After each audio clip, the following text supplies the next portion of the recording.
عاشقان نبی کے لیے مدتوں سے ترستا ہوں میں، جن کا دیدار مدمن کرے۔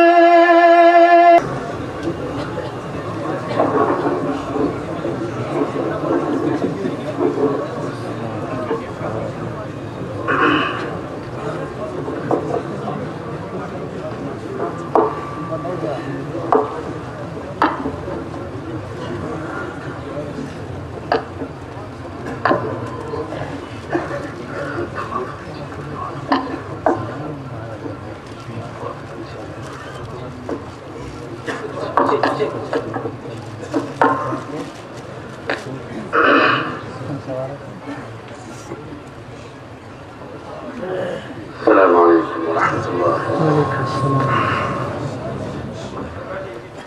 الحمد للہ وکفى وسلام علی عباده الذین اصطفى، اما بعد، اعوذ باللہ من الشیطان الرجیم، بسم اللہ الرحمن الرحیم، هو معکم اینما کنتم، وقال تعالى والذين جاهدوا فينا لنهدينهم سبلنا وإن الله لمع المحسنين۔ سبحان ربك رب العزة عما يصفون وسلام على المرسلين والحمد لله رب العالمين۔ اللهم صل على سيدنا محمد وعلى آل سيدنا محمد وبارك وسلم۔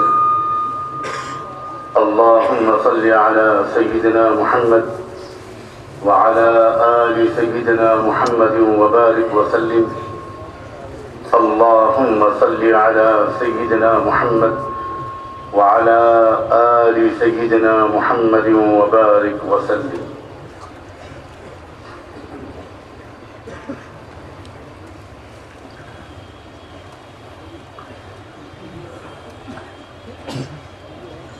اس بات پر ہم سب کا ایمان ہے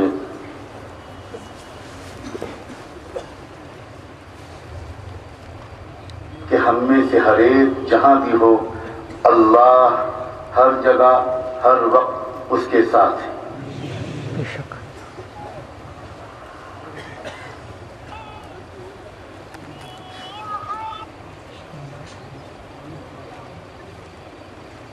یہ جو اللہ تعالیٰ کا ہر وقت ہر جگہ ہر ایک کے ساتھ ہونا اللہ تعالیٰ نے قرآن مجید میں بیان فرمایا، اور اس آیت کے اس حصے کو میں نے پہلے پڑھا تھا جس میں اللہ تعالیٰ نے اپنی اس معیت اور اپنے اس ساتھ کا تذکرہ فرمایا ہے۔ ارشاد ہوا ہے ہوا معکم اینما کنتم، وہ تمہارے ساتھ ہوتا ہے جہاں بھی تم ہو، جہاں بھی تم رہو اللہ دیکھ رہا ہے، اللہ سن رہا ہے، اللہ کو سب پتہ ہے۔ کوئی بات کوئی کام کسی وقت کسی جگہ تم اللہ سے چھپا کر اور اللہ کو بے خبر رکھ کر نہیں کر سکتے۔ علماء اس معیت کو معیت عامہ کا نام دیتے ہیں۔ کیا نام دیتے ہیں؟ معیت عامہ۔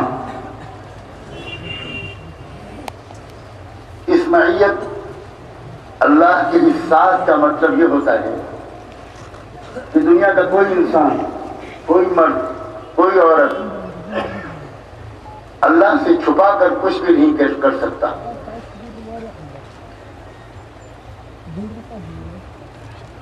ہر بات کی اطلاع اللہ کو ہے، ہر عمل پر نظر اللہ کی ہے، ہر بول اللہ سنتا ہے۔ اسی لیے اس معیت کو معیت عامہ کے علاوہ معیت علمیہ بھی کہتے ہیں، یعنی سمجھانے کے لیے اس معیت کا مطلب صرف اتنا ہے کہ اللہ تعالیٰ ہر وقت ساتھ ہے، یہ مت سمجھنا کہ ہم اکیلے ہیں، کمرہ بند ہے، اندھیرا ہے، کسی کو خبر نہیں ہے، تو یہ مت سمجھنا کہ اللہ کو بھی خبر نہیں۔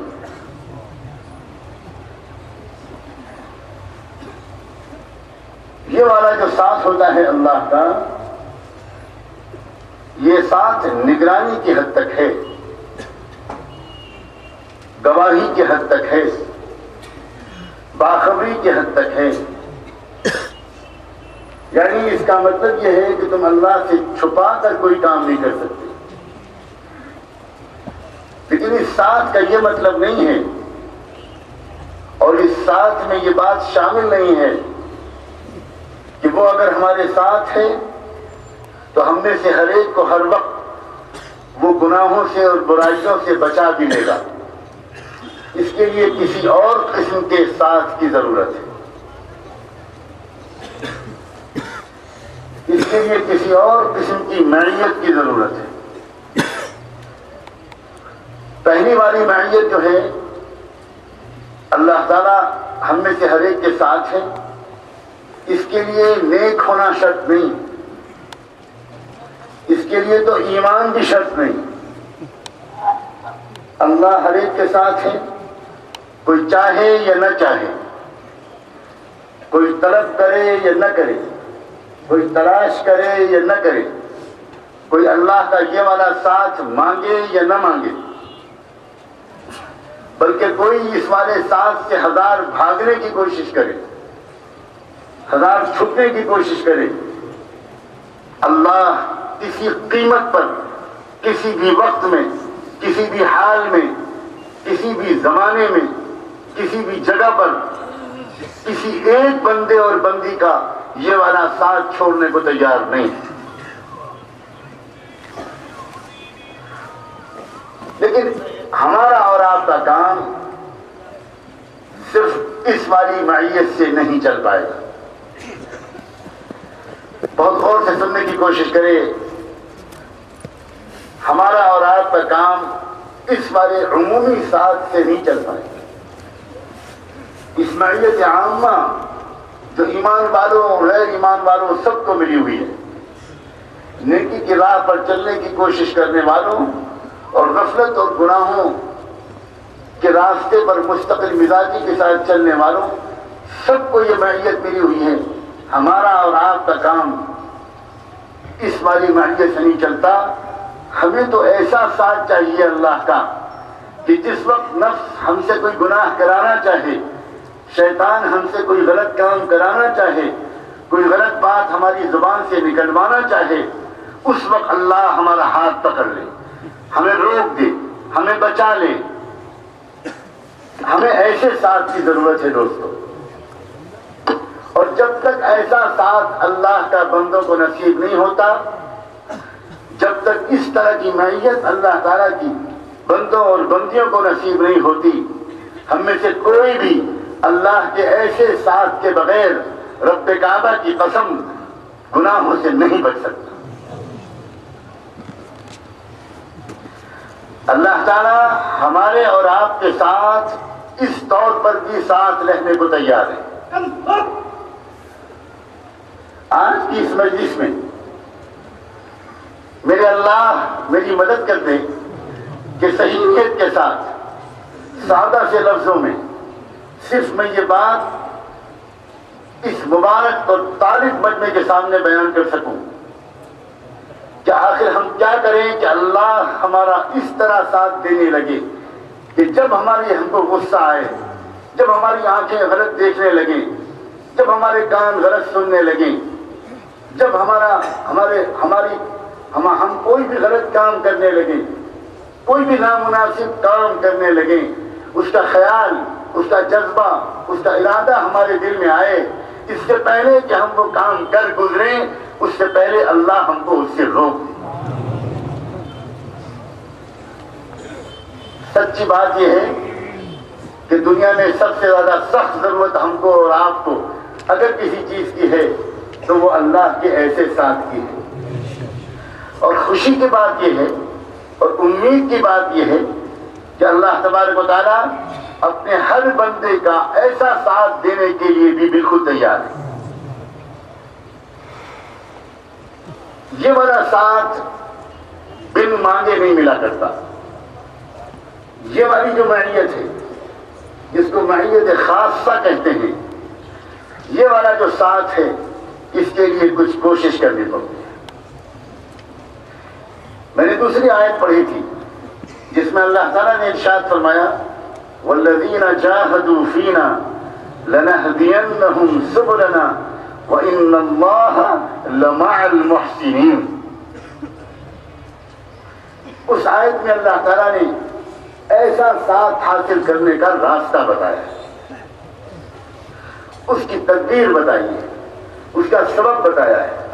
چنانچہ اللہ تعالیٰ نے ارشاد فرمایا جو لوگ بھی مجھے راضی کرنے کی کوشش شروع کریں گے، مجھے پانے کی، مجھے تلاش کرنے کی جدوجہد شروع کریں گے اور اس راستے میں کچھ تکلیف برداشت کریں گے، کچھ مجاہدے برداشت کریں گے، میں سب سے پہلے تو یہ وعدہ ان سے کرتا ہوں کہ میں ان کو ان راستوں کی رہبری کر دوں گا جو راستے مجھ تک ان کو پہنچا دیں۔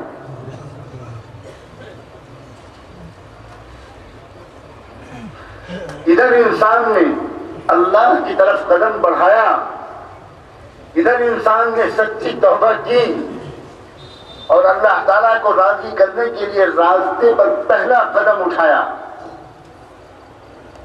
اے اللہ، اتنی بڑی تعداد میں آپ کے بندے جو دور دور سے یہاں پر آئے ہیں، یہ کاہے کے لیے آئے ہیں؟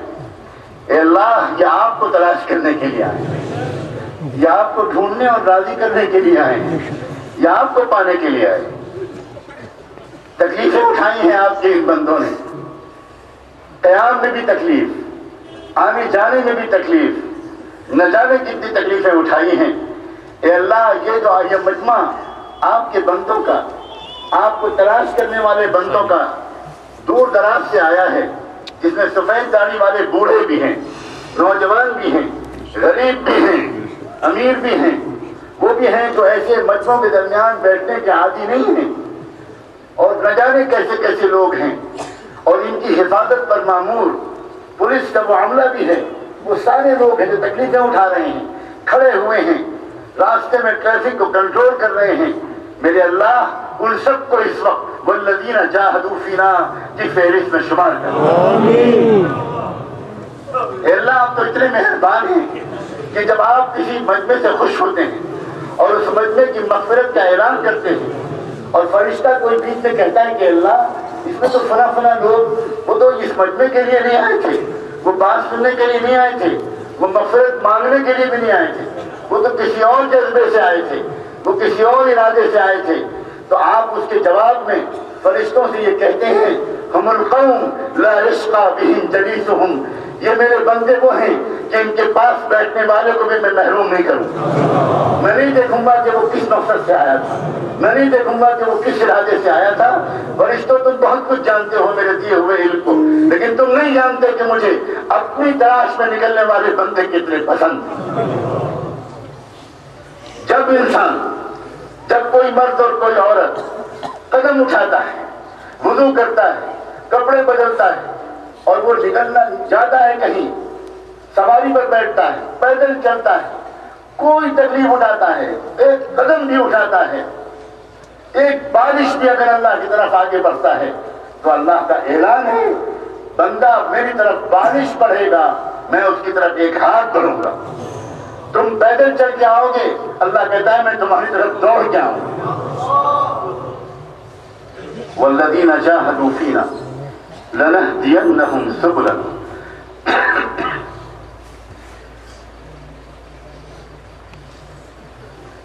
راستے کی جو رہبری ہوتی ہے دو طرح کی ہوتی ہے۔ کوئی اجنبی مسافر آپ کے شہر سری نگر میں آئے اور اسے کہیں جانا ہے، اس کو راستہ نہیں معلوم، وہ آپ میں سے کسی سے راستہ پوچھتا ہے کہ مجھے فلاں جگہ جانا ہے، مجھے لال چوک جانا ہے، مجھے صفا قدل جانا ہے، مجھے ذرا بتا دیں میں کیسے پہنچوں. تو دو طریقے سے آپ اس کی رہبری کرتے ہیں. ایک عام طریقہ تو یہ ہوتا ہے کہ آپ اس کو راستہ بتاتے ہیں کہ دیکھو بھائی ادھر سے جاؤ، وہاں سے دائیں مڑو، وہاں سے چوراہا ملے گا، وہاں سے بائیں مڑنا، پھر سیدھے چلے جانا، پھر آگے چل کے تم کو ایک بہت بڑا شو روم ملے گا باٹا کا، اس کے پاس تم کسی سے پوچھ لینا، بس وہی وہ جگہ ہے جہاں تم جانا چاہتے ہو. ایک راستہ رہبری کا، رہنمائی کا ایک طریقہ یہ ہوتا ہے کہ آپ پوری ہمدردی اور دیانتداری کے ساتھ آپ راستہ بتائیں. اور ایک رہبری کا اور راستہ بتانے کا ایک اور انداز ہوتا ہے. پوچھنے والا آپ کا کوئی دوست ہے، آپ کا کوئی ساتھی ہے، آپ کا کوئی مہمان ہے، یا ہے تو اجنبی مگر کمزور سا ہے، بوڑھا ہے، بیمار ہے، معذور ہے، اور آپ شریف انسان ہیں. آپ اس کو کافی نہیں سمجھتے کہ آپ اس کو اس طرح راستے کی تفصیلات بتا دیں، ایسے چلے جانا، ایسے چلے جانا، ایسے چلے جانا، بلکہ آپ کہتے ہیں کہ نہیں چچا جان میں آپ کو خود پہنچاؤں گا.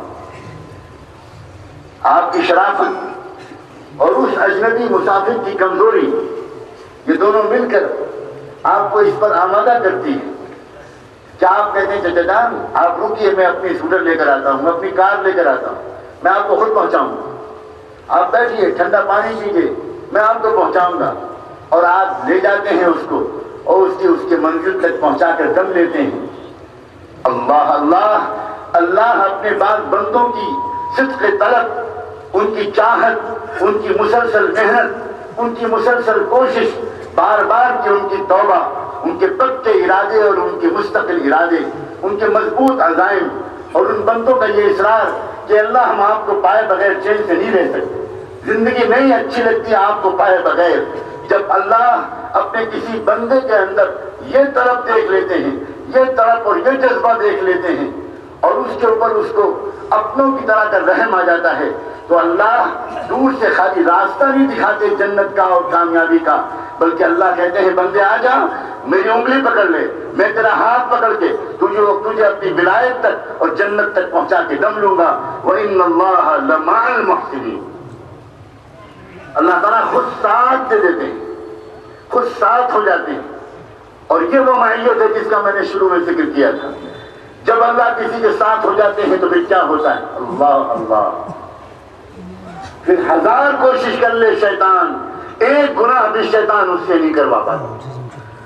جس بندے کے ساتھ اللہ اس طرح ہو جاتا ہے، رات میں اور دن میں، سفر میں اور حضر میں، تندرستی کی حالت میں اور بیماری کی حالت میں، وہ چاہے کسی بھی شہر میں ہو، کسی بھی علاقے میں ہو، کسی بھی حال میں ہو، اگر اللہ تعالیٰ کسی بندے یا کسی بندی کا ایسا ساتھ اختیار کر لیتا ہے تو پھر دنیا بھر کے شیطان مل جائیں، تمام شیطانی طاقتیں مل جائیں، نفس پورا زور مان لے، ایک بھی گناہ ایسے بندے سے نہیں ہو پاتا.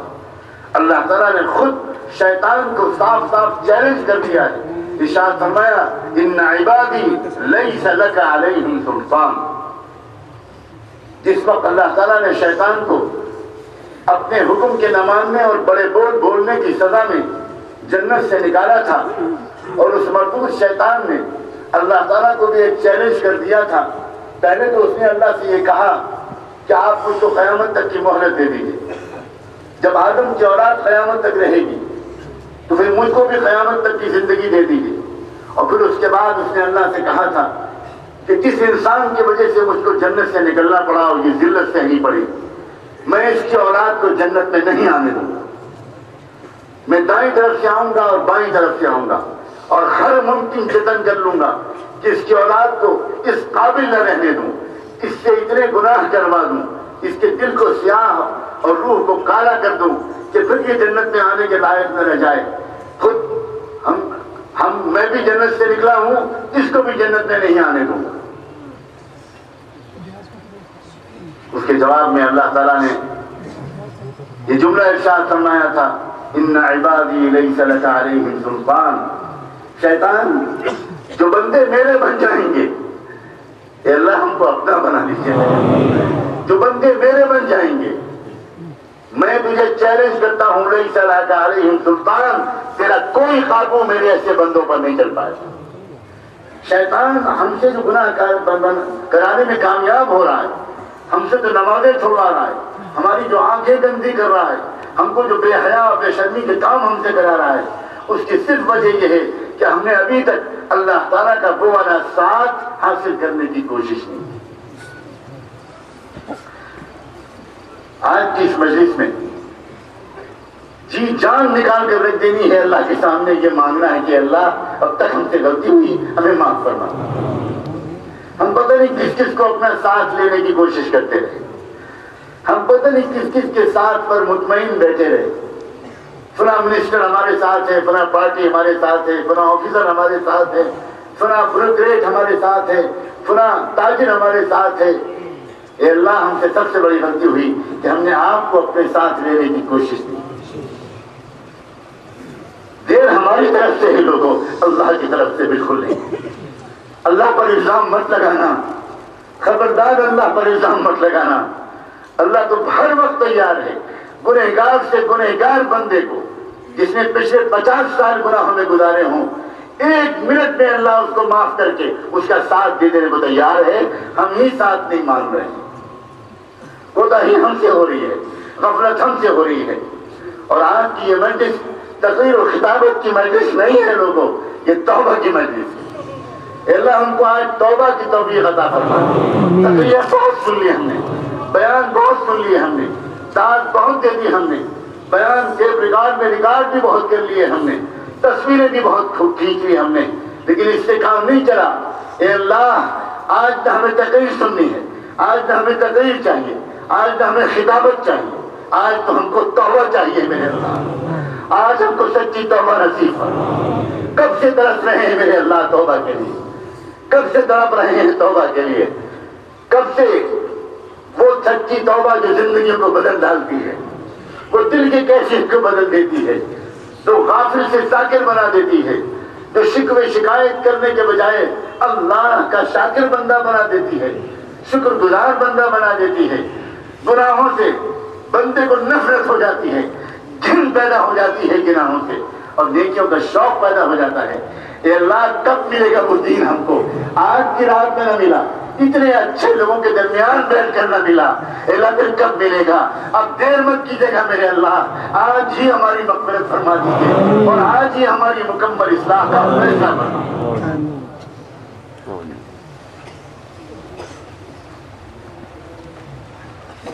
ایک مثال سنو، اس سے سمجھ میں آئے گا کہ اللہ جب کسی کے ساتھ ہو جاتا ہے تو پھر کیا ہوتا ہے۔ ایک نوجوان، خوبصورت نوجوان، ساری دنیا کا سب سے بڑا حسین نوجوان، حضرت یوسف علیہ السلام،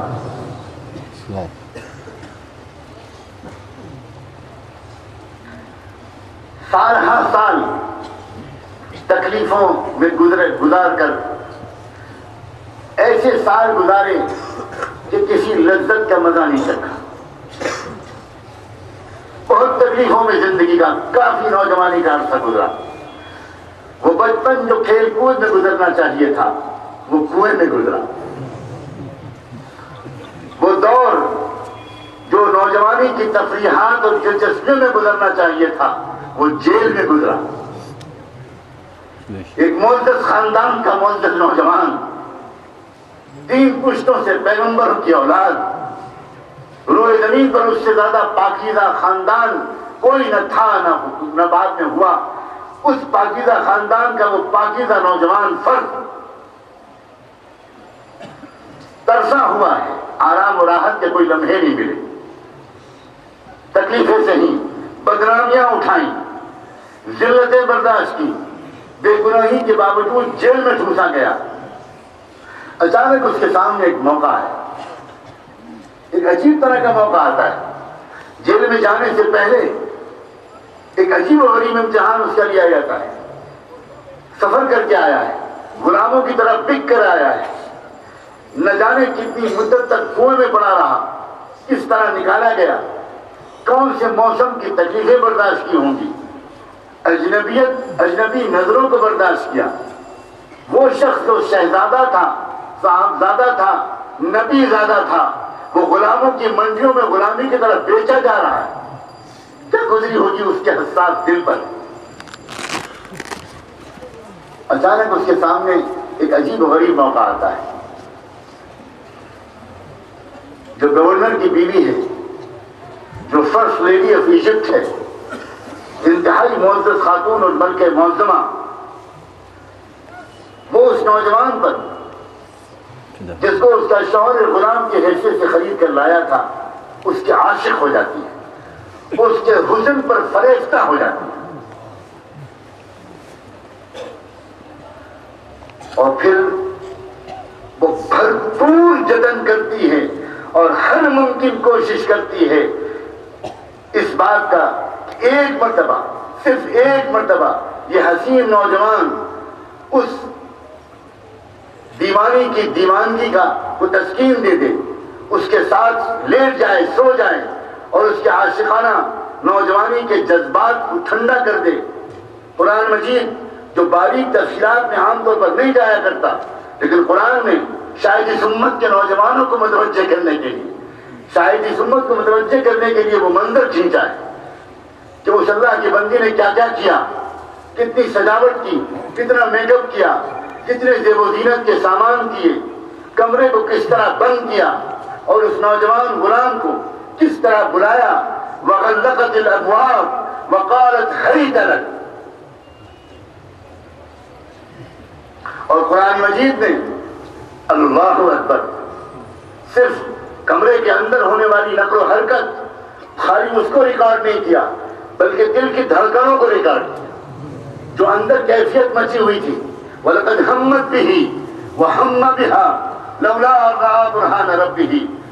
وہ تو خدا کی بندی تھی، وہ تو دیوانی ہو ہی رہی تھی، جنون طاری تھا اس کے اوپر، پاگل ہو رہی تھی بالکل عشق میں. میں نہیں چھوڑوں گی اس حسین نوجوان کو. اور وہ حسین نوجوان جو برسوں سے ٹھنڈک اور راحت کے لمحوں کے لیے ترسا ہوا تھا، اس کے دل میں بھی ایک خیال آیا، ایک جذبہ آیا. نہ آتا تو تعجب تھا، نہ آتا تو حیرت تھی. نوجوان تھا اور نوجوانی کی عمر جذبات اور خواہشات سے بھرپور ہوتی ہے. اور نوجوان بھی وہ جو حسین ہے، نوجوان بھی وہ جو تندرست ہے، نوجوان بھی وہ جس نے آج تک یہ مزہ نہیں چکھا. قرآن مجید انصاف کے ساتھ، بے تکلفی کے ساتھ یوسف علیہ السلام کی دھڑکنوں کو بھی ریکارڈ کر کے سناتا ہے اور کہتا ہے وَهَمَّ بِهَا. اس کے دل کے اندر بھی خیال آ رہا تھا، مگر ہوا کیا؟ لولا رأى برہان ربہ. ایک عجیب و غریب اپنے رب کا برہان اس نوجوان نے دیکھ لیا، اور جیسے ہی دیکھا اس نے چلا کر کہا معاذ اللہ معاذ اللہ معاذ اللہ. میرے اللہ مجھے بچائیے، میرے اللہ مجھے بچائیے، میرے اللہ مجھے بچائیے. کمرہ بند ہے، میں نبی کا بیٹا ہوں، میں اپنے نبی کے بیٹے ہونے کی وجہ سے اس گناہ سے نہیں بچ سکتا، میں اپنے تقوی کے بل پر اس گناہ سے نہیں بچ سکتا، میں اپنی معلومات کے بل پر اس گناہ سے نہیں بچ سکتا. میرے اللہ اگر آپ نے مجھے نہ بچایا تو میں نہیں بچ پاؤں گا. بچا لیجئے مجھ کو، بچا لیجئے، بچا لیجئے. کیا دیکھا تھا اس شخص نے؟ اسے اچانک اللہ تعالیٰ نے کیا دکھا دیا تھا؟ قرآن مجید کی تشریح کرنے والے علماء تاریخ اور تفسیر کی روایات میں ڈوب گئے، بہت محنت کر کے تحقیق کر کے ایک بات دریافت کی. اچانک جس وقت کی وہ عورت قریب تھا کہ اس نوجوان پر قابو پا لیتی اور اسے بستر پر لٹا لیتی اور اس کو حد سے آگے بڑھنے پر آمادہ کر دیتی اور یوسف علیہ السلام کی دھڑکنیں ان کو بے قابو کر دیتی، اچانک ان کے والد ماجد بوڑھے غمگین یعقوب علیہ السلام کی تصویر یوسف علیہ السلام کو نظر آئی. انہوں نے دیکھا کہ یعقوب علیہ السلام اپنی دانتوں میں انگلی ڈالے ہوئے بیٹھے ہیں اور اللہ سے دعا کریں اللہ میرے بیٹے کو بچائے، اللہ میرے بیٹے کو بچا دے، اللہ میرے بیٹے کو بچا دے. ادھر بیٹے نے باپ کی تصویر دیکھی کہ اللہ تعالیٰ اپنے غیبی قدرت سے سینکڑوں میل دور بیٹھے ہوئے باپ کی تصویر سینکڑوں میل دور پھنسے ہوئے بیٹے کو نہیں دکھا سکتا. جو اللہ رحمت دو عالم سیدنا محمد رسول اللہ صلی اللہ علیہ وآلہ وسلم کے ایک غلام، آپ کے ایک صحابی، ایک جانثار صحابی، اسلام کی شخصیت مثالیہ، دنیا میں انصاف کو قائم کرنے والے، غریبوں کی خدمت کرنے والے، برابری کا معاملہ کرنے والے عمر ابن خطاب کو وہ بصیرت دے سکتا ہے، ان کی آنکھوں میں وہ روشنی دے سکتا ہے، ان کو وہ فراست دے سکتا ہے کہ وہ مدینہ منورہ میں مسجد نبوی کے ممبر پر بیٹھے ہوئے بیان فرما رہے ہیں، بیان پر ممبر پر کھڑے ہوئے خطبہ دے رہے، بیان فرما رہے ہیں، اچانک اپنا بیان روک کر وہ ایک طرف کو نگاہ کرتے ہیں اور زور زور سے کہنا شروع کرتے ہیں، یا ساریہ الجبل، یا ساریہ الجبل، یا ساریہ الجبل۔ سامنے بیٹھا ہوا مسجد نبوی کا مجمع، صحابہ کرام کا، حضرات اہل بیت کا، تابعین کا، وہ حیران ہے۔ امیر المومنین، اللہ کے رسول کے خلیفہ کے خلیفہ، روئے زمین کے سب سے بڑا حکمراں، عدل و انصاف کا پیامبر، یہ ممبر پر ہم سے بات کرتے کرتے یہ کیا کہنے لگا؟ انہیں یاد تھا کہ ہمارا دوست، ہمارا ساتھی ساریہ، وہ تو اللہ کے راستے میں نکلا ہوا ہے، ایک مہم پر نکلا ہوا ہے، کئی سو میل دور ہے، 1200 کلومیٹر دور ہے، یہ ان کو کیوں پکارنے لگے؟ لیکن درمیان خطبہ کوئی پوچھ نہیں سکتا تھا، کوئی بول نہیں سکتا تھا۔ اور وہاں کیا ہوا؟ ملک شام کے ایک علاقے میں یہ اللہ کا بندہ، یہ قافلہ جو مدینہ منورہ سے گیا تھا، اللہ کے بندوں کو غیر اللہ کی غلامی سے نکلوانے کے لیے، حقیقی اور مکمل آزادی دلانے کے لیے، کمزوروں مظلوموں کی مدد کے لیے، ساری دنیا کے ظالمانہ طور طریقوں سے نکال کر اللہ کے دین اسلام کے عادلانہ نظام کا مزہ چکھانے کے لیے، جان کی بازی لگا کر انسانی برادری کے مظلوم اور بے خبر بھائیوں اور بہنوں کی مدد کے لیے یہ جو قافلہ گیا ہوا تھا، اس قافلے کے سپہ سالار، اس قافلے کے ذمہ دار حضرت ساریہ تھے۔ اچانک حضرت ساریہ نے اپنے قافلے کے حصے کو حکم دیا کہ فوراً جاؤ، پہاڑ کے پیچھے جا کر دیکھو، ادھر سے کوئی حملے کی تیاری ہے۔ وہ قافلہ وہ حصہ گیا، پہاڑ کے پیچھے پہنچا اور واقعی وہاں ایک تیاری ہو رہی تھی، اس نے اس کا مقابلہ کیا، جنگ مکمل ہو گئی، واقعہ مکمل ہو گیا۔ جب حالات نارمل ہوئے تو ان کے ساتھیوں نے اپنے امیر حضرت ساریہ سے پوچھا، حضرت امیر، یہ اچانک آپ نے ہم میں سے کچھ کو پیچھے بھیج دیا پہاڑ کے، آپ کو کیسے پتا چلا کہ پہاڑ کے پیچھے کچھ ہو رہا ہے، کچھ ایکٹیویٹی ہو رہی ہے، ادھر سے کوئی حملے کی تیاری ہو رہی ہے؟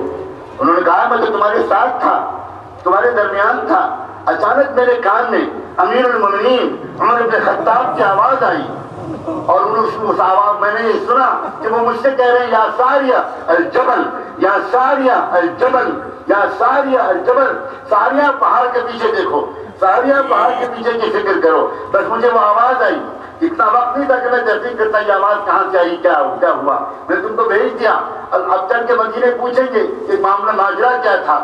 وہاں جب خطبہ مکمل ہوا، نماز مکمل ہوئی تو وہ جانثار صحابہ اور تابعین، وہ حضرات اہل بیت گھیر کر بیٹھ گئے امیر المومنین اور کہا، امیر المومنین ہمیں اجازت دیجیے کہ ہم آپ سے دریافت کریں۔ خطبے کے درمیان اچانک آپ نے یا ساریہ الجبل، یا ساریہ الجبل کیا کہا؟ حضرت عمر نے کہا، اوقت سمعتموہ، کیا تم لوگوں نے بھی سنا؟ فرمایا ہاں، اپنی باواز بلند کہا، ہم نے سنا تھا۔ کہنے لگے مجھے کچھ نہیں معلوم، میں تم سے مخاطب تھا، اللہ نے میرے سامنے وہ شام کا میدان کر دیا اچانک، اور میں نے دیکھا کہ محمد رسول اللہ کے غلام، سچائی کے پھیلانے والے میرے ساتھی، مدینے سے جانے والے، انسانیت کے محسن، وہ گر گئے ہیں پہاڑ کے پیچھے سے۔ اللہ نے وہ منظر مجھے دکھایا، میں نے اللہ سے کہا کہ اللہ اگر آپ وہاں کی تصویر مجھے یہاں دکھا سکتے ہیں تو میری آواز بھی آپ وہاں پہنچا سکتے ہیں۔ میں نے اللہ پر بھروسہ کر کے یہ ساریہ الجبل کہا، اب میں انتظار کر رہا ہوں وہاں سے کوئی خبر آئے تو مجھے پتا چلے گا کیا ہوا۔ تیز رفتار گھوڑے پر سوار ہو کر جہاں حضرت ساریہ نے ڈاک کے گھوڑے کے ذریعے مدینہ منورہ میں خبر بھیجی، دوسرے دن کی سورج کے غروب ہونے کے وقت وہاں کا وہ آدمی پہنچ گیا، 1 ہفتے کی مسافت 48 گھنٹے میں طے کی، اور آ کر اس نے کہا، امیر المومنین عجیب واقعہ پیش آیا۔ سیدنا عمر بن خطاب رضی اللہ تعالیٰ عنہ نے یہ واقعہ سنا اور سجدے میں گر گئے اور کہا، یہ عمر کا کمال نہیں ہے، یہ محمد رسول اللہ کی سنتوں کا تم نے اتباع کیا، اس اتباع کی وجہ سے اللہ نے مدد کی ہے، یہ عمر کا کمال نہیں۔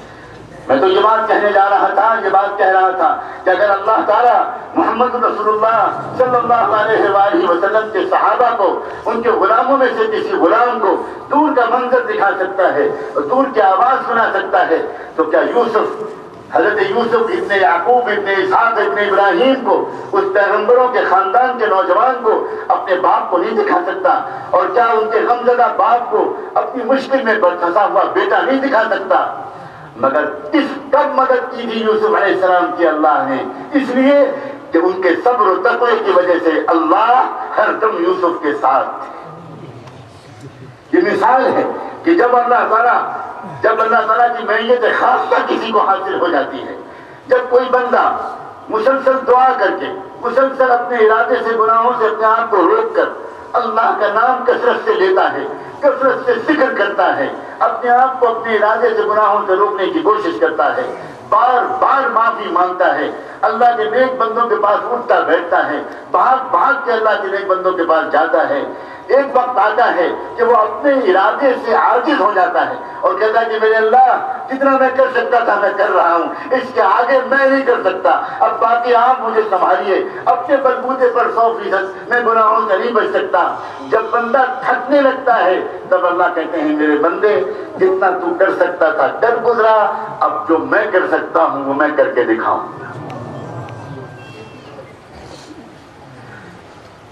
لوگوں، یوسف کو گندگی میں مبتلا کرنے کے پیچھے ایک عورت پڑی تھی، آج ہمارے نوجوانوں کو گندگی میں مبتلا کرنے کے پیچھے لاکھوں عورتیں پڑی، ان کا پیشہ یہی ہے، وہ اسی کام کے لیے جی رہی ہیں، اسی کے لیے ناچ رہی ہیں، اسی کے لیے گا رہی ہیں، اسی کے لیے سج رہی ہیں، اسی کے لیے کپڑے پہن رہی ہیں، اسی کے لیے فیشن ڈیزائننگ ہو رہی ہے۔ کیا آج کا نوجوان اللہ کو اپنے ساتھ لیے بغیر ان لاکھوں زلیخاؤں کی شر سے بچ پائے گا؟ اس مجمع میں زیادہ بڑی تعداد مجھے نوجوانوں کی نظر آ رہی ہے۔ اللہ تمہاری نوجوانی کو بیدار رکھے، اللہ تمہاری نوجوانی کو بیدار رکھے۔ وہ کشمیر کے نوجوانوں، دنیا کے نوجوانوں کو بگاڑنے کی جو کوشش ہو رہی ہے وہ ہو رہی ہے 100 میں 1، اور تمہیں بگاڑنے کی جو کوششیں ہو رہی ہیں وہ ہو رہی ہیں 100 میں 99۔ انہیں پتا ہے تمہارے اندر اللہ کے رسول کی محبت کا چراغ کس طرح روشن ہے، انہیں پتا ہے تمہارے دلوں میں اللہ کے رسول کی محبت کتنی ہے، انہیں پتا ہے کہ بزرگوں سے تم کو کتنی محبت ہے، انہیں پتا ہے اولیاء اللہ سے تم کو کتنی محبت ہے، انہیں معلوم ہے امیر کبیر سید علی کبیر حمدانی رحمۃ اللہ علیہ، میرے ماں باپ ان پر قربان ہوں، اللہ ان کی نسبت ہم سب کو عطا فرمائے۔ انہیں پتا ہے حضرت خواجہ نقشبند رحمۃ اللہ علیہ کے فیوز یہاں کس طرح پھیلے، کس طرح اولیاء اللہ نے اس پوری وادی کو، جو شرک کی وادی تھی اس کو توحید کی وادی بنا دیا۔ انہیں تمہارے نرم اور گداز دلوں کے بارے میں اندازہ ہے، تمہاری حساس طبیعتوں کے بارے میں اندازہ ہے، اور اسی لیے مجھے یہ کہنے کی اجازت دو، بہار اور بنگال کے نوجوانوں کو بگاڑنے کی وہ کوششیں نہیں کرتے اتنی جتنی تمہیں بگاڑنے کی کوشش کرتے۔ تمہارے یہاں تو تصوف اور صوفیت کے نام پر ناچنے گانے کے پروگرام کیے جا رہے ہیں، تمہارے ہاں تو اولیاء اللہ کے نام کو برسرعام بدنام کرنے کی سازشیں کی جا رہی ہیں۔ نوجوانوں، اس کا جواب احتجاج سے دینے کی انشاءاللہ ضرورت تم کو نہیں پڑے گی۔ جس دن تم نے اللہ کو اپنے ساتھ کھڑا کر لیا، جس دن تم نے اللہ کی معیت حاصل کر لی، جس دن تم نے اپنے سینے کو تقوی سے معمور کر لیا، جس دن تم نے سر سے پیر تک سنت کا اتباع کا راستہ اختیار کر لیا، جس دن تمہاری بہنوں نے اور تمہاری بیٹیوں نے فاطمہ اور سمیہ کی تہذیب قبول کر لی، جس دن ان کے سر پر آنچل آ گیا، جس دن انہوں نے حیا اور حجاب والا کلچر اختیار کر لیا، جس دن بے پردگی سے اجتماعی توبہ کر لی، اے اللہ ایک ایسا منظر بھی دکھا کہ سری نگر کی بچیاں، سری نگر کی حسین بہویں اور بیٹیاں ایک جگہ پر جمع ہوں اور جمع ہو کر اللہ سے کہیں کہ اللہ بہت ہو گیا، اب معاف کر دیجیے۔ اللہ جلدی وہ منظر دکھا، اللہ جلدی وہ منظر دکھا۔ اے کشمیر کے نوجوانوں، اے کشمیر کے حسین نوجوانوں، اے کشمیر کے زندہ دل اور حساس مسلمانوں، اپنے آپ کو پہچانو۔ تمہیں اللہ نے بہت تقویٰ دل دیا، کہاں لگا رہے ہو اس دل کو؟ کیا سودا کر رہے ہو؟ کیا چیز کھو رہے ہو اور کیا چیز پا رہے ہو؟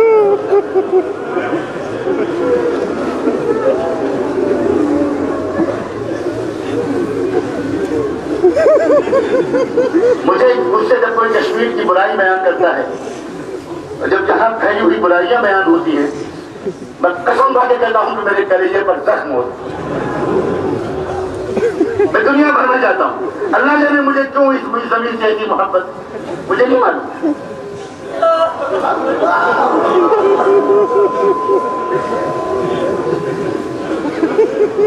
مجھے ایسا لگتا ہے کہ جیسے کوئی مکے مدینے میں پھیلی ہوئی برائیوں کے بارے میں کہہ رہا ہے۔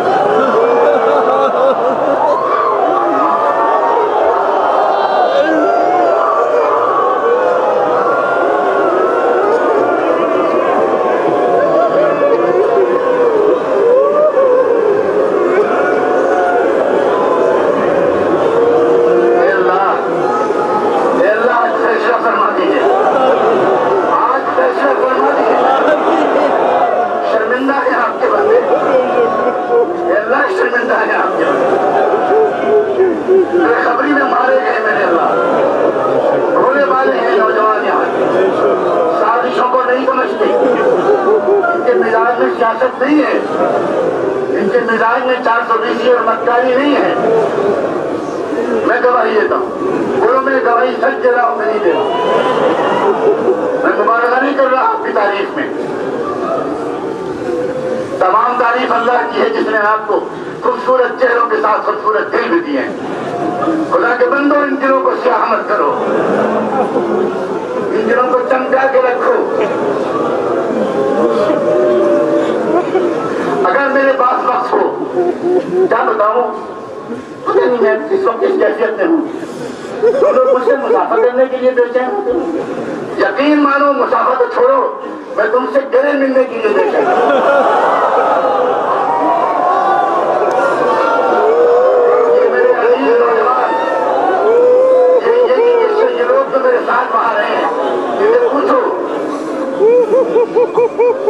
میرا اپنے آپ کاش اتنا وقت ہوتا کہ تم میں سے ایک کے گھر کے پاس میں جاتا، تم میں سے ایک کے گھر میں جاتا، تم میں سے ایک کے ہاتھ جوڑتا، تم میں سے ایک لڑکوں، نوجوان لڑکوں، لڑکیوں سے کہتا، لوگوں اپنے نصیب کو جگاؤ، اپنے آپ کو پہچانو۔ ہندوستان کے جغرافیے میں کشمیر کا مقام بلند ہے، میں چاہتا ہوں ہندوستان کی تاریخ میں کشمیر کا مقام بلند ہو۔ جغرافیہ اللہ نے بنایا ہے، تاریخ تم اپنے ہاتھوں سے بناؤ۔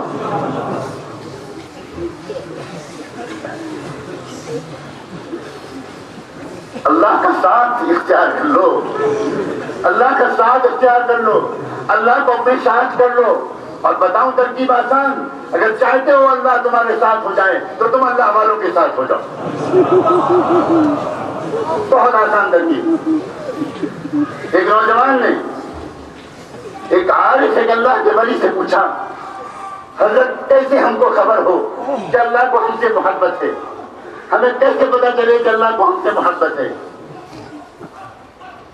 اللہ کے اس ولی نے، اللہ کے اس بندے نے عجیب و غریب جواب دیا۔ اس نے کہا، اگر اللہ والوں کو تم سے محبت ہونے لگے تو سمجھ جاؤ کہ اللہ بھی تم سے محبت کرنے لگا۔ پھر اس نوجوان نے پوچھا، حضرت بتائیے کہ ہم کو یہ کیسے پتا چلے کہ ہم کو اللہ سے محبت ہونی شروع ہو گئی؟ تو انہوں نے پھر جواب دیا، اگر تم کو اللہ والوں سے محبت کی۔ ایک نوجوان نے ایک عارف ایک اللہ کے ولی سے پوچھا، حضرت کیسے ہم کو خبر ہو کہ اللہ کو ہم سے محبت ہے، ہمیں کیسے پتا چلے کہ اللہ کو ہم سے محبت ہے؟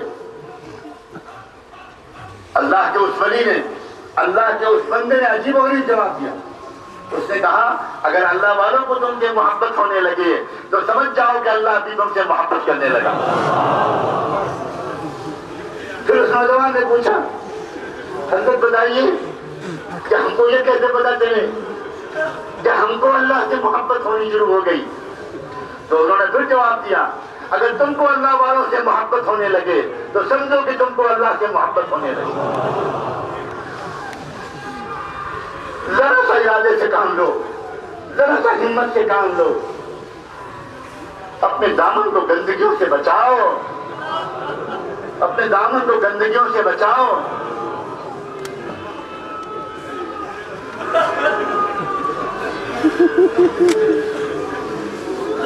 اللہ بدل دے گا، اللہ حالات کو پل بھر میں بدل دے گا۔ دیر اللہ تعالیٰ کی طرف سے نہیں لگتی، دیر بندوں کی طرف سے لگتی۔ اس لیے پہلی بات تو آج یہ مجھے عرض کرنی ہے، اور میں لمبی بات نہیں کروں گا۔ میں نہیں چاہتا کہ تم لوگ تقریر اور بیان کے مزوں میں کھو جاؤ۔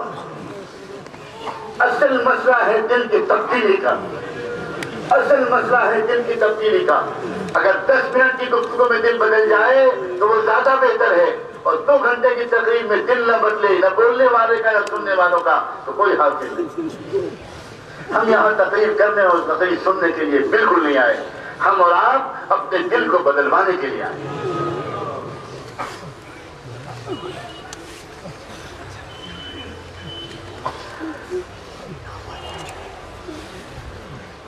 رحمت دو عالم سیدنا محمد رسول اللہ صلی اللہ علیہ وآلہ وسلم کے چاروں طرف جو لوگ تھے، آپ بتاؤ ان کے دل بدلے تھے کہ نہیں بدلے؟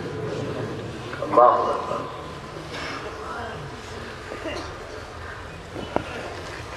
آپ کی روشنی، آپ کی ذات کا نور، آپ کا فیض جب گھر کے باہر چمکا، جب گھر کے باہر پھیلا، تو پھر لاکھوں کی تعداد میں وہ اللہ کے بندے جو بالکل بگڑی ہوئی حالت میں تھے، اللہ تعالیٰ نے ان کو دنیا کے اماموں کا امام بنا دیا۔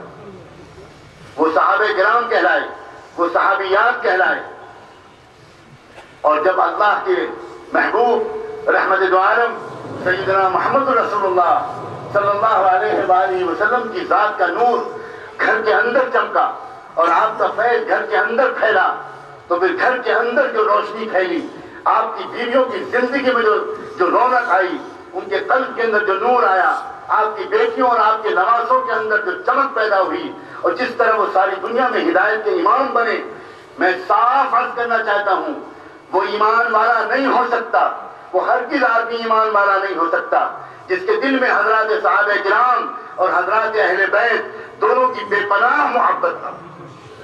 اے اللہ تو آپ گواہ رہیے گا، ہم ان میں سے کسی ایک سے بھی بے نیاز نہیں ہو سکتے۔ جان و دل قربان ہیں سیدنا حسن اور سیدنا حسین پر، جان و دل قربان ہیں سیدنا علی اور سیدنا حضرت فاطمہ پر، حضرت زینب پر، حضرت رقیہ پر، حضرت کلثوم پر، حضرت خدیجہ پر، حضرت عائشہ پر، حضرت سودا پر، حضرت خولہ پر، حضرت ماریہ پر۔ یہ کیسی عظیم الشان خواتین تھیں، کیسی عظیم الشان بیٹیاں تھیں، کیسے عظیم الشان نوجوان تھے۔ جو تقویٰ حضرت یوسف علیہ السلام کو ملا تھا، وہ تقویٰ بچپن سے حسن اور حسین کو ملا تھا، وہ تقویٰ بچپن سے علی ابن ابی طالب کو ملا تھا، سیدنا عبداللہ ابن عباس کو ملا تھا، حضرت حمزہ ابن ابی طالب کو ملا تھا، سیدنا صدیق اکبر کو ملا تھا، سیدنا عمر بن خطاب کو ملا تھا، سیدنا عثمان غنی کو ملا تھا، سیدنا طلحہ کو ملا تھا، ابو سعید خدری کو ملا تھا، ابو ہریرہ کو ملا تھا۔ ہم تاریخ کے ان اوراق سے ایک سیکنڈ کے لیے بھی بے نیاز نہیں ہو سکتے۔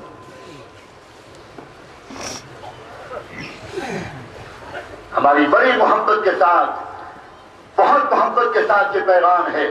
میرے اللہ اس پیغام کو عرب میں بھی پہنچا، عجم میں بھی پہنچا، مشرق میں بھی پہنچا، مغرب میں بھی پہنچا، عربی بولنے والوں میں بھی پہنچا، اردو اور کشمیری بولنے والوں میں بھی پہنچا، فارسی بولنے والوں میں بھی پہنچا، انگریزی، جرمن اور فرینچ میں بھی پہنچا۔ اور وہ پیغام یہ ہے کہ مسجد نبوی کے اندر اور حجرے مبارکہ میں، حجرات مبارکہ میں رحمت دو عالم سیدنا محمد رسول اللہ صلی اللہ علیہ وآلہ وسلم کے ذریعے جو انسانیت کے امام تیار ہوئے، گھر کے اندر کے افراد، قریبی اعزاء، آپ کی بیٹیاں اور آپ کے نواسے، آپ کی پاک بیویاں، وہ کہلائے اہل بیت، اور جو جانثار تھے صدیق اکبر، عمر فاروق، عثمان غنی، علی مرتضیٰ، اور 1,24,000 وہ صحابہ کرام جن کو آخری حج کے موقع پر، آخری مصدی کرتے وقت رحمت دو عالم سیدنا محمد رسول اللہ صلی اللہ علیہ وآلہ وسلم نے اپنے دین کا عزت نکال کے پیش کر دیا اور ان سے کہا، جاؤ میرے محبوب جانثارو، اب تمہارا کام یہ ہے کہ دنیا بھر میں محبت بھری زندگی کا یہ سلیقہ پھیلا دو۔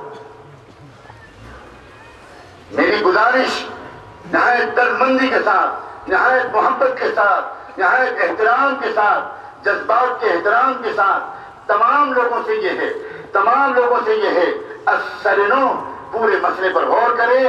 حضرات صحابہ اور حضرات اہل بیت یہ پیشانی کی دو آنکھیں ہیں، ہم ان میں سے کسی ایک آنکھ سے بے نیاز ہونے کے لیے تیار ہیں۔ حسن اور حسین نے اللہ ان کے درجے بلند فرمائے، سیدہ شباب اہل الجنہ، جنت کے نوجوانوں کے سردار۔ اے جنت کے نوجوانوں، تم فلمی اداکاروں کے پیچھے اگر چلو گے تو حسن اور حسین کے پیچھے جنت میں نہیں جانا۔ تمہیں سیدنا حسن اور سیدنا حسین کے نقش قدم پر چلنا، تمہیں ان کی پاکیزہ نوجوانیوں کی نقل اتارنی، تمہیں ان کی اولو العزم قربانیوں کی نقل اتارنی ہے۔ مدینہ منورہ میں عید کا دن ہے، عید کی نماز پڑھانے کے لیے نکل رہے ہیں رحمت دو عالم سیدنا محمد رسول اللہ صلی اللہ علیہ وآلہ وسلم۔ کس طرح نکل رہے ہیں؟ اس طرح نکل رہے ہیں کہ آپ کی دائنی انگلی پکڑے ہوئے، دائنے ہاتھ کی انگلی پکڑے ہوئے سیدنا حسن چل رہے ہیں، اور بائیں ہاتھ کی انگلی پکڑے ہوئے سیدنا حسین چل رہے ہیں۔ دونوں نواسوں کو لے کر یہ نانا صلی اللہ علیہ وآلہ وسلم یہ عید کی نماز پڑھانے کے لیے تشریف لے جا رہے ہیں۔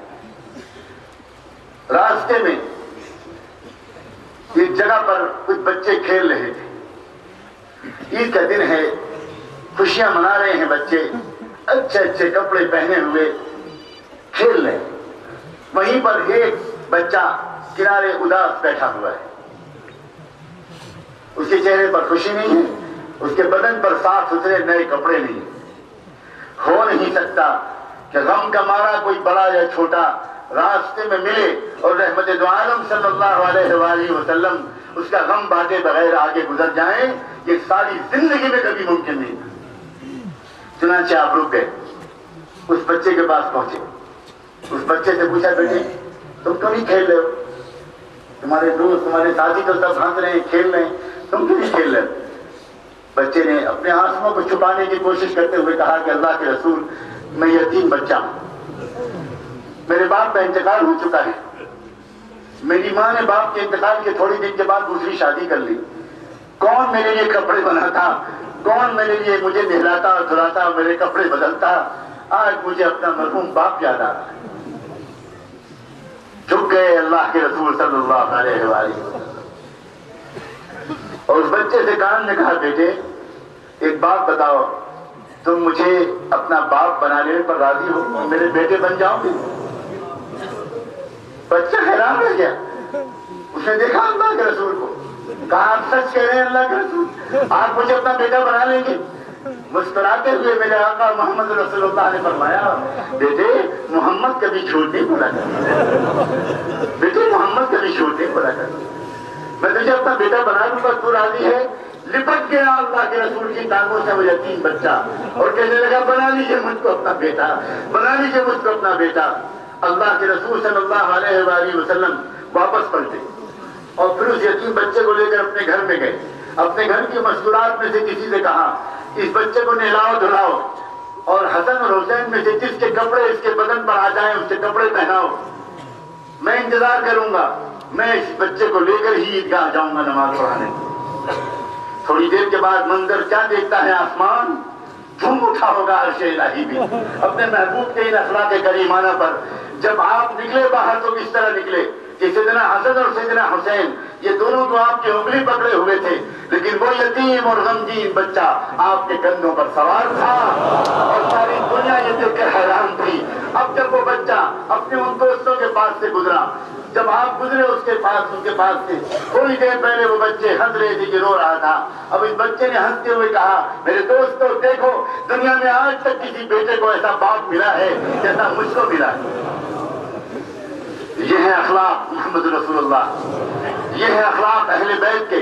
حسن حسین نے شکایت نہیں کی، یہ نہیں کہا ہم تو آپ کے نواسے ہیں اور یہ یتیم بچہ ہے، آپ ہم کو پیدل چلوا رہے ہیں، اس کو کندھے پہ بٹھائے ہیں۔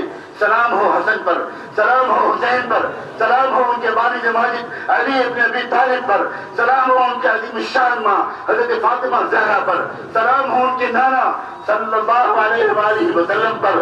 انہوں نے تربیت ایسی کی تھی ان نواسوں کی، ان کی تربیت یہ تھی کہ ہم خالی ہمارا حق نہیں ہے اپنے نانا پر، امت کے ہر غریب کا حق ہے ہمارے نانا پر، امت کے ہر غمگین کا حق ہے ہمارے نانا پر، امت کے ہر یتیم کا حق ہے ہمارے نانا پر۔ لوگوں اپنے دلوں کو تنگ مت کرو، لوگوں اپنے دلوں کو کشادہ کرو۔ تنگ دل والا محمد مصطفیٰ کا نمائندہ نہیں بن سکتا۔ اگر تم کو محمد رسول اللہ کا امتی بننا ہے تو اپنے دلوں کو کشادہ کرو۔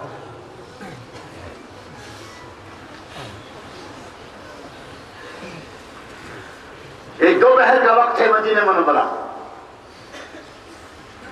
دھوپ کا وقت ہے، مسجد نبوی میں آ کر بیٹھے ہیں سیدنا عمر بن خطاب رضی اللہ تعالیٰ۔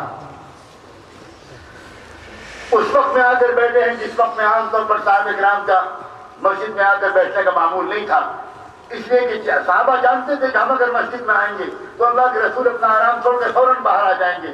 آپ چاہتے تھے کہ 24 گھنٹے میں کتنے منٹ تو اللہ کے محبوب آرام کرتے ہیں، اپنی چاہت کے باوجود تھوڑی دیر کے لیے مسجد نبوی میں نہ آنے کا معمول صحابہ نے اپنے اختیار سے بنا لیا تھا تاکہ اللہ کے رسول تھوڑی دیر کے لیے آرام کریں۔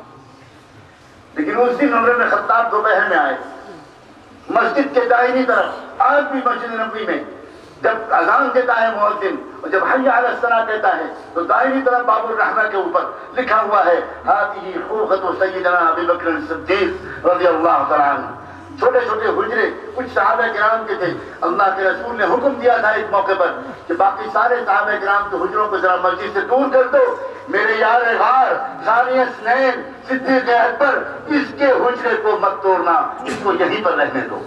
صدیق اکبر نے دیکھا کہ میرا ساتھی عمر بن خطاب یہ مسجد میں آ کر دوپہر میں بیٹھا ہے، مجھے جا کر اس کی خیریت پوچھنی چاہیے۔ آئے، دیکھا، کہا عمر اس وقت تم یہاں ناوقت کیسے آئے؟ حضرت عمر نے کہا ابو بکر آپ سے نہیں چھپاؤں گا اور تو میں کسی کو نہ بتاتا، لیکن آپ اور ہمارا تعلق ایسا ہے کہ ہم دو مل کر ایک بنتے ہیں۔ آپ پوچھ رہے ہیں میں بتاتا ہوں، 3 دن سے عمر کے پیٹ میں کچھ نہیں گیا ہے، بھوک اور فاقے سے پریشان ہو کر مسجد میں آ کر بیٹھا ہوں، اللہ سے دعا کر رہا ہوں۔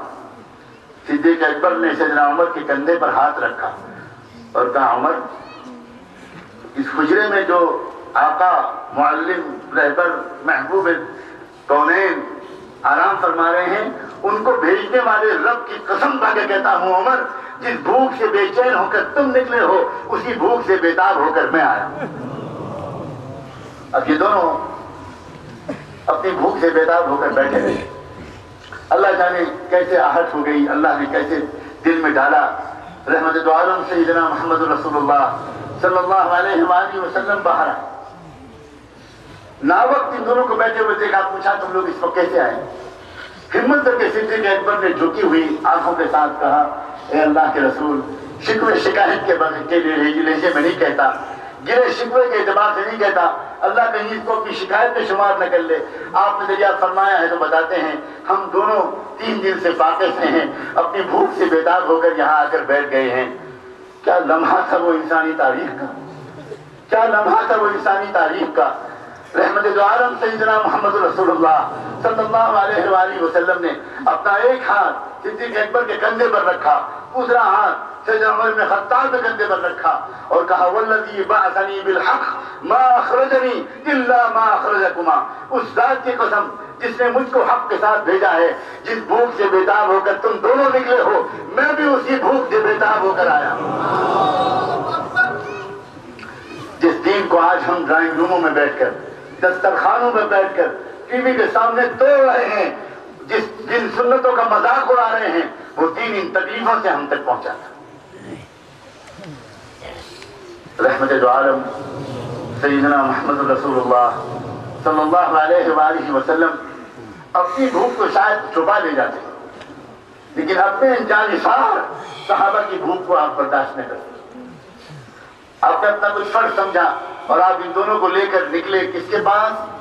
سیدنا ابو ایوب انصاری کے گھر گئے، پرانے مدینے کے میزبان، آپ کے نانہالی رشتہ دار سیدنا ابو ایوب انصاری کے گھر پر پہنچے، جا کر آواز دی باہر سے، ابو ایوب انصاری گھر پر نہیں تھے، ان کی بیوی حضور کی آواز سن کر اچھل گئی مارے خوشی کے، مرحبا برسول اللہ، تشریف لائیے اللہ کے رسول بیٹھیے۔ ابو ایوب کام سے میں بلا کے لاتی ہوں، دوڑتی ہوئی گئی، ابو ایوب سے کہا ابو ایوب تمہاری قسمت جان گئی، تم کیا کر رہے ہو؟ دیکھو تمہارے گھر میں آفتاب نبوت طلوع ہوا، جلدی سے آؤ۔ ابو ایوب دوڑتے ہوئے آئے۔ دوپہر کے وقت میں حضور اور صحابہ کرام کی آمد، ابو ایوب انصاری اجنبی نہیں تھے، سمجھ گئے کہ اس وقت آنے کا کیا مطلب ہے، جلدی سے کھجوروں کے خوشے توڑے اور جلدی سے حضور کے سامنے رکھے کہ یہ نوش فرمانا شروع کیے، اور ایک بکری لے کر چلے ذبح کرنے کے لیے تاکہ میں جلدی سے ذبح کر کے گوشت تیار کر کے آپ کی مہمان نوازی کروں۔ اس وقت بھی رحمت دو عالم نے یہ کہا ابو ایوب دودھ دینے والی بکری مت ذبح کرنا، اس کے دودھ پینے والے بچوں کو تکلیف پہنچے۔ ایک بکری ذبح کے ابو ایوب انصاری نے، میاں بیوی نے مل کر گوشت کو بھونا اور روٹی پکائی۔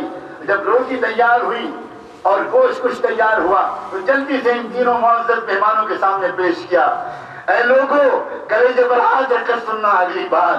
اس وقت حضور اکرم صلی اللہ علیہ وآلہ وسلم نے روٹی کا ایک ٹکڑا توڑا، گوشت کا ایک ٹکڑا اس کے اوپر رکھا، اور سیدنا عمر سے کہا عمر جا کر پہلے میری بیٹی فاطمہ کو دے کر آؤ، فَإِنَّهَا لَمْ تَذُقْ مُنْذُ ثَلَاثٍ، 3 دن سے فاطمہ کے پیٹ سے کچھ نہیں ہے۔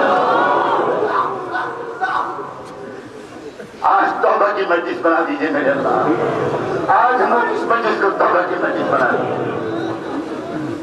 ہم سے بہت گناہ ہوئے ہیں میرے اللہ، بڑی لاپرواہی کے ساتھ زندگی گزاری ہے، جو چاہتے دیکھتے رہے، جو چاہتے سنتے رہے، جو چاہتے بولتے رہے، گندے گندی تصویریں دیکھتے رہے، فلمیں دیکھتے رہے، ٹی وی دیکھتے رہے، بازاروں میں گھومتے رہے، لڑکیوں کو چھیڑتے رہے، اپنی بہوؤں بیٹیوں کو بے پردہ گھر سے نکالا، اپنے بچوں کو ایسے اسکولوں میں پڑھایا جن اسکولوں میں ان کے دل سے روح محمد نکالی جا رہی ہے۔ بہت بڑی فہرست ہے ہمارے جرموں کی، بہت گنہگار ہیں۔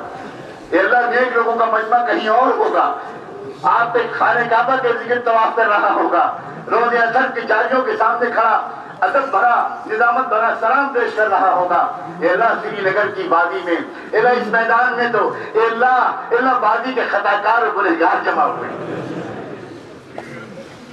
دیکھ لیجئے ایک دفعہ محبت کی نگاہ سے اس گنہگار مجمع کو میرے اللہ۔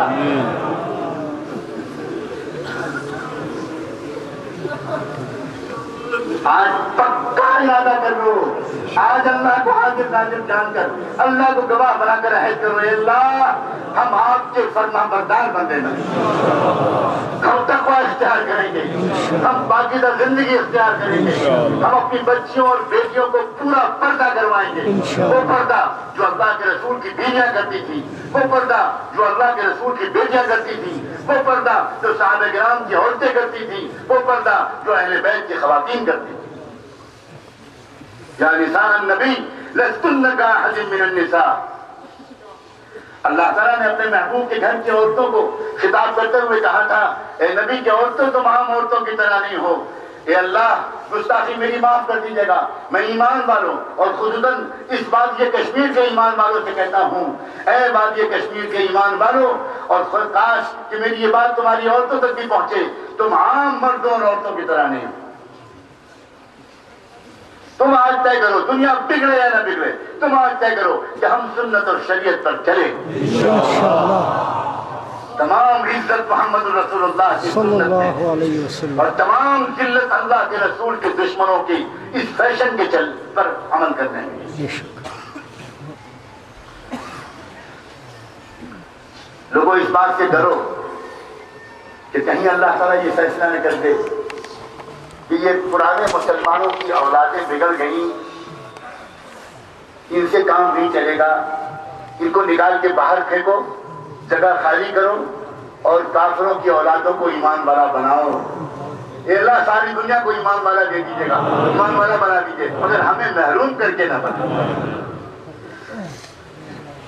جانتا ہوں جس تہذیب کو آج ہمارے نوجوان لڑکے اور لڑکیاں بڑی للچائی ہوئی نگاہوں سے دیکھ رہے ہیں اور سمجھتے ہیں کہ بے پردگی میں بڑی ترقی ہے، برقع پہننا بہت بیکورڈنس ہے، حیا اور حجاب کی تہذیب بڑی پسماندگی ہے، پڑھے لکھے نوجوان یہ کیسے سنت کے مطابق لباس پہن سکتے ہیں، پڑھی لکھی لڑکیاں پڑھی لکھی عورتیں یہ کیسے پردہ کر سکتی ہیں۔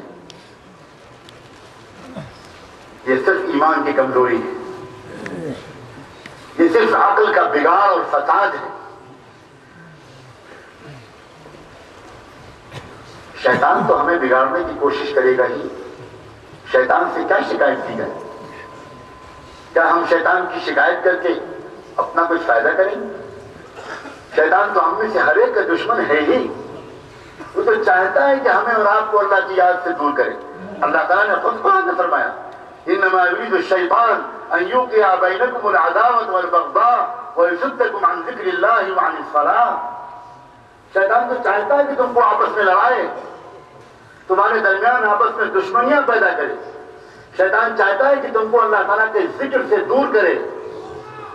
سب سے زیادہ شیطان آپس میں تعلقات کو بگڑوانا چاہتا ہے، اور سب سے زیادہ شیطان ہر ایمان والے کو، ہر انسان کو اللہ کی یاد سے محروم کرنا چاہتا ہے۔ جو اللہ کے بندے شیطان کے اشاروں کو سمجھتے ہیں اور اللہ کی بات پر دھیان دیتے ہیں، وہ بھی پھر شیطان کو چیلنج کرتے ہیں تو ہمیں اللہ کی یاد سے غافل کر کے دکھا، اور ہم تجھے دکھائیں گے کہ ہم دن رات چلتے پھرتے اٹھتے بیٹھتے اپنے عظیم اور کریم رب کو تجھے یاد کر کے تجھے کیسے دکھائیں۔ اللہ کا ذکر سیکھیں، اللہ کے بندو اللہ کا ذکر سیکھو۔ آج بہت سے لوگوں نے اللہ کے ذکر کو ایک نفلی چیز سمجھ لیا۔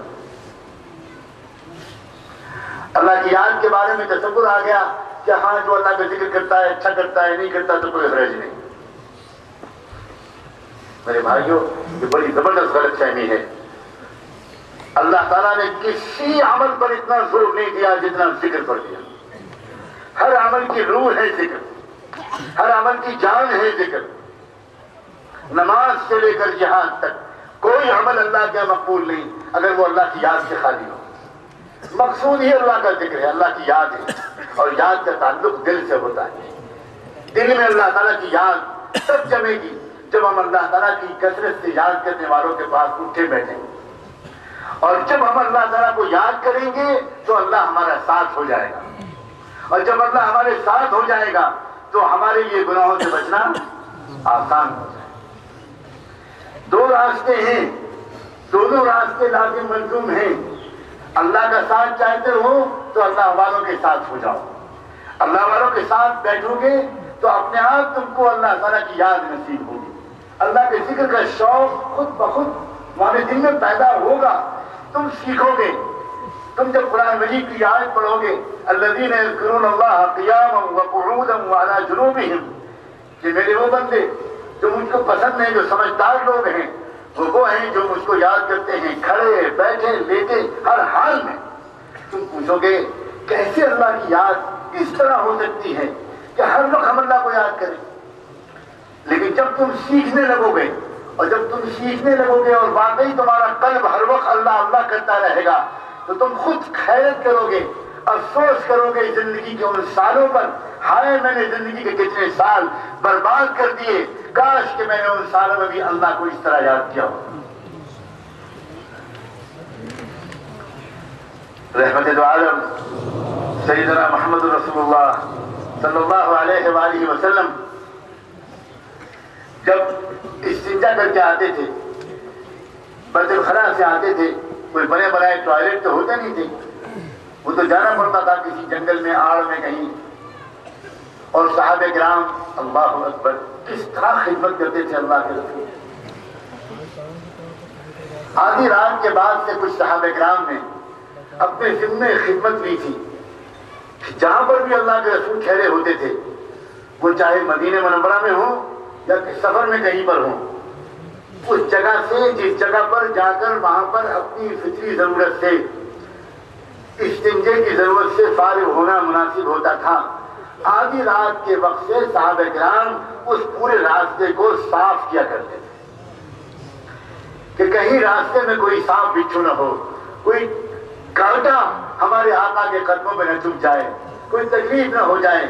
آدھی رات کے بعد صحابہ کرام نے مستقل طور پر اپنے ذمے یہ خدمت لے لی تھی۔ کچھ صحابہ کرام آپ کے لیے وضو کا پانی، استنجے کا پانی رکھتے تھے، یہ ان کے ذمے اپنا کام تھا۔ سیدنا عبداللہ ابن عباس رضی اللہ تعالیٰ عنہما نے اپنے ذمے یہ کام لیا تھا۔ جب استنجا کر کے واپس آتے تھے تو ایک دعا تو آپ کو پڑھتے تھے جو آپ نے امت کو سکھائی ہے. آپ میں سے اکثر لوگ جو سنتوں کے پابندی کی کوشش کرتے ہوں گے وہ بیت الخلاء سے نکلتے وقت وہ دعا پڑھتے ہوں گے, اللہم اذهب عنی اللہم الحمدللہ الذی اذهب عنی الاذی وعافانی. لیکن ایک دعا آپ نے بظاہر امت کو سکھائی نہیں, فوری حدیث میں اس دعا کا تذکرہ شاید نہیں ملتا, لیکن آپ خود چپکے چپکے اس لفظ کو پڑھا کرتے تھے. آپ فرمایا کرتے تھے, اللہ سے کہا کرتے تھے, غفرانک غفرانک, میرے اللہ مجھے معاف کر, میرے اللہ مجھے معاف کر دی.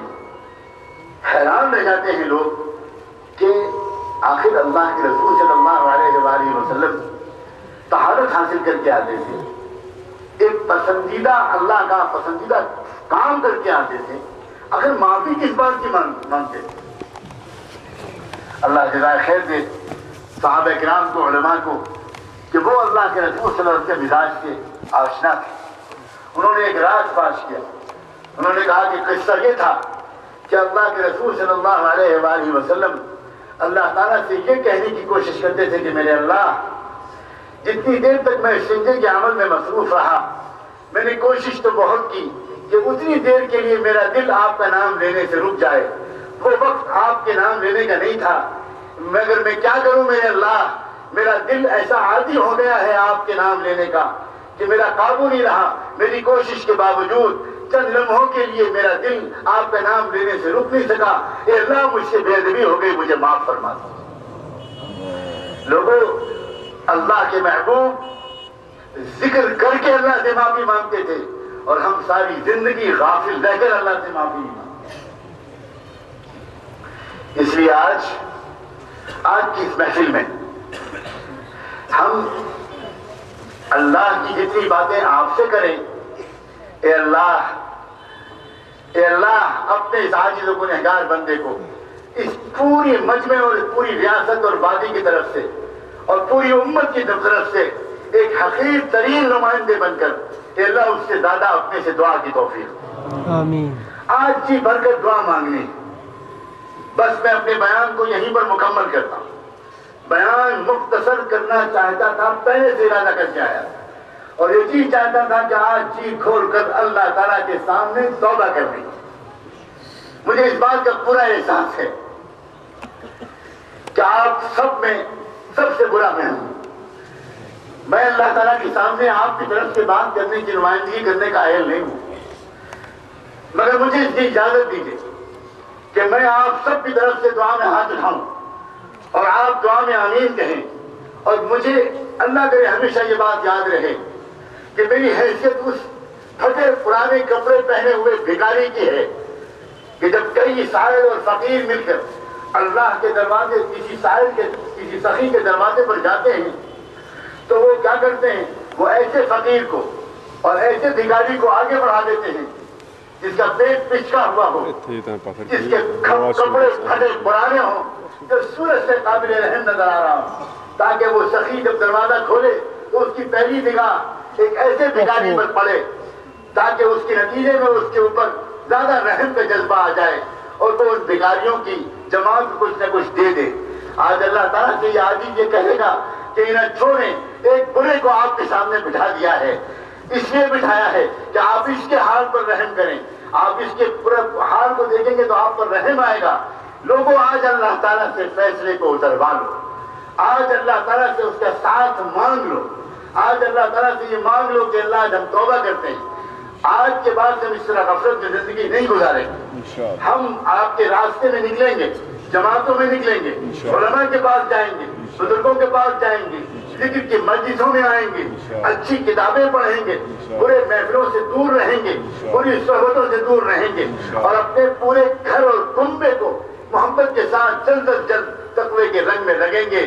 مگر اے اللہ, یہ آپ کی توفیق اور مدد کے بغیر ہم نہ کر پائیں گے.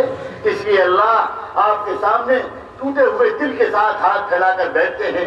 اپنے کرم سے آج ہم کو حقیقت دعا نصیب فرما, آج ہم کو حقیقت دعا نصیب فرما, آج ہم کو حقیقت دعا نصیب فرما. اپنے کرم سے میرے اللہ ہمارے دل کو آج بدل دے. ان کا انشاءاللہ بیان ہوگا. آپ سبھی حضرات نہایت اطمینان اور سکون کے ساتھ تشریف رکھیں.